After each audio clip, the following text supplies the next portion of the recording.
የፊፋና የሊዮኔል ሜሲ ሴራ ወይስ የዓለም እግር ኳስ ትልቁ ሽምብር?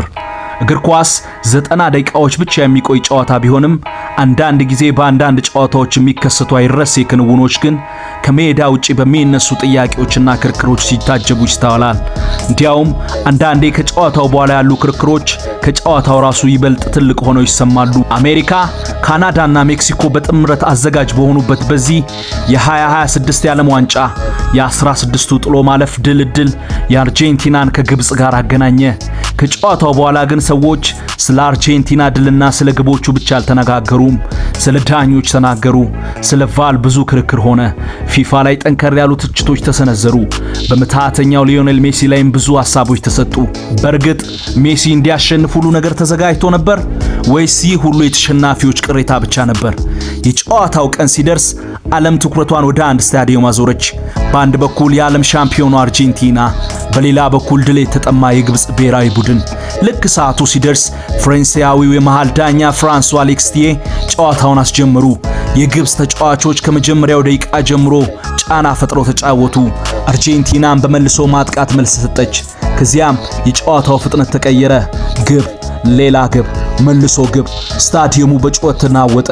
ነገር ግን ጨዋታው የገፋ ሲሄድ በሜዳ ላይ የተፈጠሩ አንዳንድ የዳኝነት ውሳኔዎች በደጋፊዎች መካከል ከፍተኛ ክርክር ፈጠሩ። አንዳንዶች ይህ ፋውል እንዴት አልተሰጠም?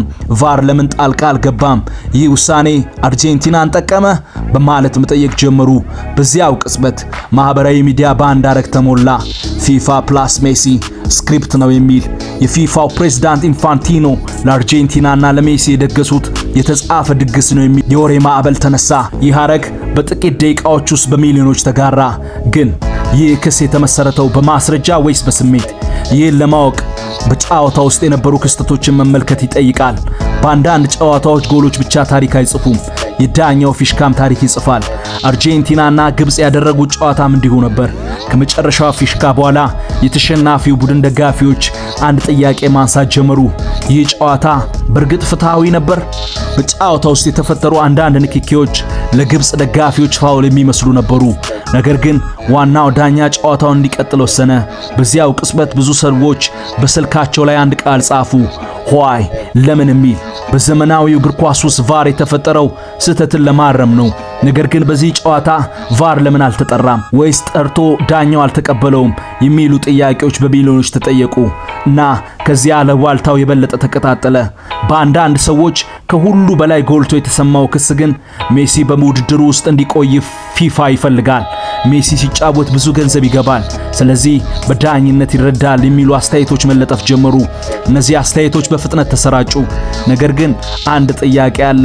እነዚህ ሁሉ በማስረጃ የተደገፉ ነበሩ ወይስ በሽንፈት የተነሳ ስሜታዊ ምላሽ ብቻ ነበሩ? አስገራሚው ነገር የእግር ኳስ ታሪክን ብንመለከት ሜሲ ብቻ አይደለም፣ ብራዚል፣ ሮናልዶ፣ ፈረንሳይ፣ እንግሊዝ፣ እነዚህ ሁሉ ቡድኖች በተለያዩ ዘመናት ዳኛ ረድቷቸዋል የሚል ክስ ቀርቦባቸዋል።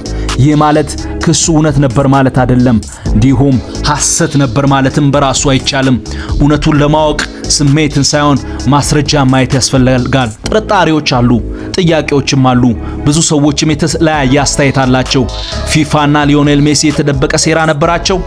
አንድ ሰው ወይም ድርጅት በሴራ ለመክሰስ ግን ጥርጣሬ ብቻ በቂ አይደለም። የተደራጀ ዕቅድ መኖሩን የሚያሳይ ማስረጃ ያስፈልጋል። እስካሁን ድረስ ፊፋ ወይም ሊዮኔል ሜሲ ይህን ጨዋታ ለመቀየር የተደራጀ ሴራ አድርገዋል የሚል አንድም የተረጋገጠ ማስረጃ የለም። ሜሲ ለምን ብዙ ጊዜ በእንዲህ ያለ ነገር ስሙ ይነሳል? ምላሹ ግልጽ ነው። ሊዮኔል ሜሲ በእግር ኳስ ታሪክ ውስጥ ትልቅ ስም ነው። ትልቅ ስም ሲኖር ትልቅ ትኩረት ይመጣል። ሲያሸንፍ ሚሊዮኖች ያደንቁታል፣ ሲሸነፍ ደግሞ በሚሊዮኖች ይጠየቃል። ይህ የታላላቅ አትሌቶች መንገድ ነው። የግብጽ ብሔራዊ ቡድን ለድል የሚደረግ የተጋድሎ መንፈስ አሳይቷል። እግር ኳስ ግን እንዲህ ነው። አንዳንድ ጊዜ በጥሩ ጨዋታ የተጫወተ ቡድን ይሸነፋል፣ አንዳንድ ጊዜ ደግሞ በጥቃቅን ልዩነት ውጤት ይወሰናል። ይህ ማለት ግን ውጤቱ ተዘጋጅቶ ነበር ማለት አይደለም። ፊፋና ሜሲ ሴራ አደረጉ የሚለው ተራ አሉባልታና ክስ ከመሆን የዘለለ ምንም የተረጋገጠ ማስረጃ የለውም። ነገር ግን የዳኝነት ውሳኔዎች ሁሉ ጊዜ ውይይት ይፈጥራሉ። የደጋፊዎች ጥያቄም የእግር ኳስ አካል ነው። በመጨረሻ ግን ሜዳ ላይ የሚወስነው እግር ኳስ ራሱ ነው። ድል ሲመጣ ደስ ይላል፣ ሽንፈት ሲመጣ ደግሞ ያማል። ያ ህመም እውነታን አይቀይርም። ጨዋታው ተጭበረበረ የሚል ክስ ከባድ ነው። እንዲህ ያለ ነገር ለመናገር ጠንካራ ማስረጃ ያስፈልጋል። ማስረጃ ከሌለ እርሱ የተሸነፈ ደጋፊ ስሜት ብቻ ነው። የግብጽ ተጫዋቾች በሙሉ ኃይላቸው ተዋግተዋል። አርጀንቲናም እንዲሁ ተፋልማ ድሏን አስመዝግባለች። በእግር ኳስ አንድ ቡድን ሲያሸንፍ ሌላው ደግሞ ይሸነፋል። ይህ የጨዋታው ተፈጥሯዊ ክፍል ነው። ትልቅ ደጋፊ መሆን ማለት ድልን በትህትናና ሽንፈትን በክብር መቀበል ነው። እግር ኳስ ውበቱ በፉክክር ነው። እውነቱ ግን በሜዳ እንጂ በስሜት ወይም በቅናት አይወሰንም። እርሶስ ምን ያስባሉ?